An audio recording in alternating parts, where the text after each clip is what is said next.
काय केलं, अनेकांना फसवून त्यांचं धन हडप केलं, विश्वासघात केलेला आहे, अनेकांचा विश्वासघात केला। एक गोष्ट नेहमी लक्षात ठेवा, जीवनामध्ये कधीच कुणाचा विश्वासघात करू नका।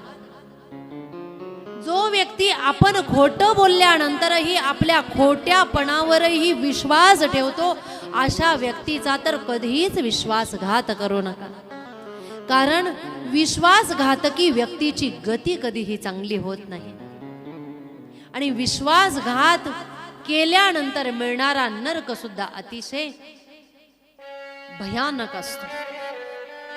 म्हणून नेहमी व्यक्तीने खरं बोललं पाहिजे, कुणाचाही विश्वासघात करणं चुकीचं आहे।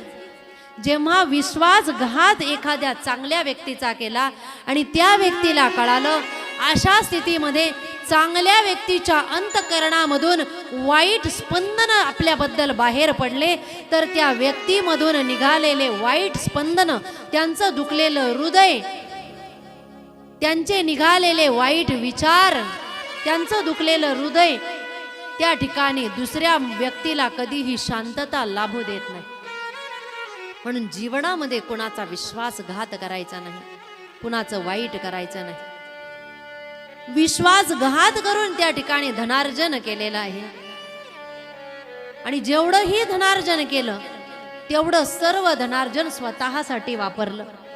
कधीही धनाचा उपयोग चांगल्या कार्यासाठी केलेला नाही, धनाचा उपयोग स्वतःच्या स्वार्थ वृत्तीसाठी केलेला आहे। एक गोष्ट ग्रंथामध्ये नेहमी आपल्याला बघायला मिळते, मनुष्याने किती धन कमवावं याला शास्त्राने मर्यादा सांगितलेली नाही। जेवढं जास्त धन कमवता येईल तेवढं अधिक धन व्यक्तीने कमवलं पाहिजे, भरपूर धन कमवलं पाहिजे, पण नीतीच्या मार्गाने कमवलं पाहिजे।